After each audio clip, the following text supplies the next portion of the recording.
ប្រហោះ600ខែជាសាឆ្នាំពីអត្តសពុទ្ធសករាជ2570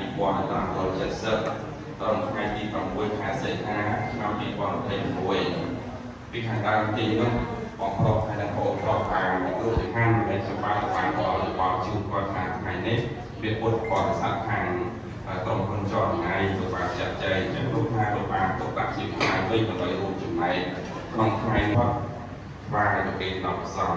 ហើយដូច្នេះក៏បានទទួលយោបល់ទៅបងបានឯកភាពសរសើរមុនចូលប្រសានេះអញ្ចឹងបានយោបល់ទៅបងថាអត់អីទេអញ្ចឹងបានទុកដាក់ជាបច្ច័យវិញដើម្បីត្រូវជាសំខាន់រហូត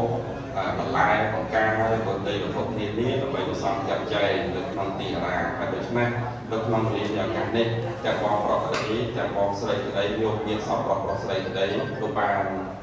អរគុណលោកបានចាត់ចែងនៅវត្ថុទាននៅក្នុងវិញ្ញាណឱកាសនេះក្នុងនោះសូមការអនុញ្ញាតរកថ្ងៃមកអរគុណដល់ពុទ្ធបរិស័ទលោកគុណជឿមកពីនេះក្នុងពេញនិងខេត្តព្រៃវែងតាមរយៈលោកយាយអបាសិកាបានខលនិងបងប្អូនលោកស្រីឯងហុកគីម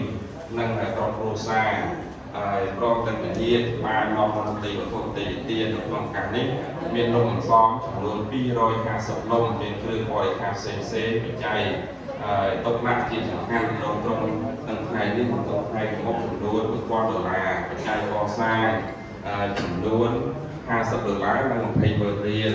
ជាកិច្ចចនានុប្រទានរទិញជូនបុព្វការីជនមានមហាបាសកវ៉ាន់សំមហាបាសិកាញ៉ែថោមហាបាសកវ៉ាន់ស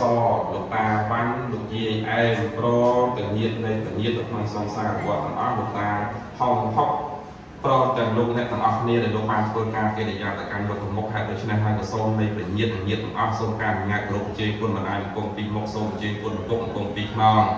សូមជ័យគុណបងអង្គខាងស្ដាំសូមជើញគុណញាតិការទាំង5អង្គខាងស្វែងរួមមិត្តសង្ឃឹកក្នុងឱកាសនេះហើយកាលណាពុទ្ធភ្នែកពេលបបារបានសំគួរដើម្បីអនុមោទនានៅទានដែលបុត្រាបុត្រីចាប់ប្រុសចៅស្រីក្រុមនៃពញាទាំងអស់ដើម្បីប្រគេននឹងផ្សាយដើម្បីអាខាងឡាយសូមអនុមោទនារីកេរីយ៉ាអ្នកបានស្រកាថ្វាយបង្គំនៃខ្ញុំព្រះករុណាចូលមានដល់អង្គនោះព្រះអង្គជាព្រះអរហន្តប្រសាត្រង់ត្រាទាំងនៅញយផលទាំងពួងដោយព្រះអង្គអញ្មានគ្រូអាចារ្យណាប្រដៅព្រះអង្គហើយព្រះសង្ឃអង្គសាវកមានសង្ឃរាសទ្ធាត្រង់កដោយគុណសិលត្រង់ទីបញ្ញានិងវិមុតត្រីមានកិលេសមានក្នុងអាត្មាជាបញ្ញខេតាจุត្រកាជាកុសលខ្ញុំសូមអព្រះរិយបង្គលជាបុត្រព្រះទសពលជាមង្គលដល់សពសាសូមអនុញ្ញាតគ្រប់ទីណាគេទៅណាបាទដើម្បីអរគុណលោកបានកិច្ចដើម្បីបានស្គាល់បាទសាធុសាធុចាំអរគុណលោកនេះក៏អត់ខែទៅណាបាទនេះក៏អត់ទៅសូមជ័យគេសូមជ័យគេទាំងចៃទាំងលោកនេះដើម្បី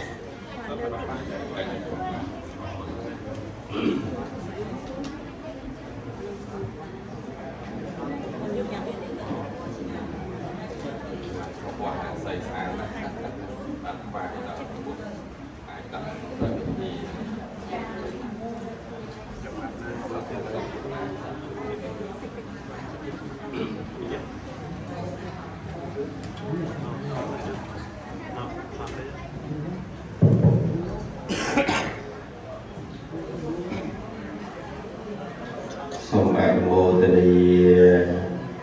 សាជុំនេះចេញថ្ងៃនេះថ្ងៃ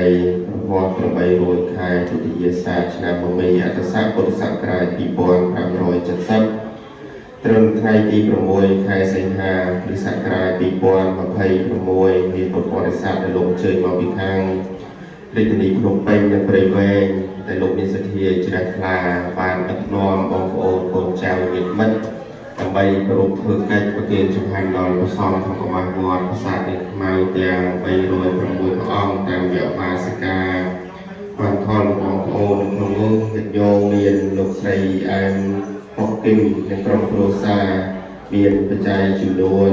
$500សម្រាប់ធ្វើចង្ហាន់មួយពេលដែលគាត់នៅខាងសហរដ្ឋអាមេរិកមានឧបាសិកាវ៉ាន់ថលបងប្អូនកូនចៅនៅខាងខេត្តព្រៃវែងមានសទ្ធាជ្រះថ្លាបច្ច័យចង្ហាន់ចំនួន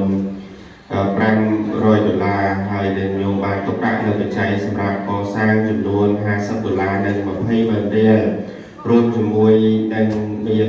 នំចំនួន250នំហើយនឹងមានអត្ថង្គិកមៈសម្រាប់ប្រគេនផលទុកដាក់នៅក្នុងរបាំងវត្តប្រាសាទនាងខ្មៅនេះចឹងបានភាពចំនួនជួនតាមតំណាងឲ្យបងគ្រូចារិកាដែលសង្ឃវិរដ្ឋភិនវុធីលោកគ្រូបណ្ឌិតជួនកក្កដាប្រសងគ្រប់ព្រះអង្គទាំង306ព្រះអង្គលោកអាចារ្យគណៈកម្មការទាំងអស់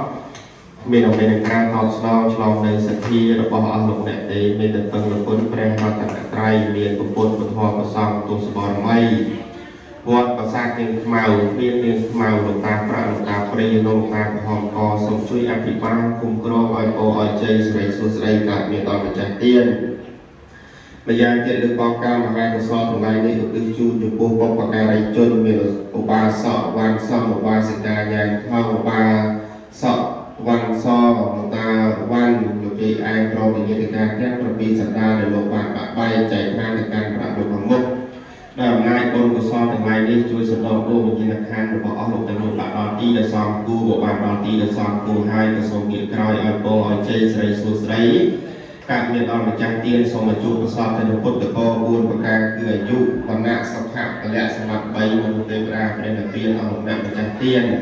ទូបកតនានៅសម្បត្តិណាពោណាក៏សូមឲ្យបានដូចសេចក្តីប្រាថ្នាអនុមោទនា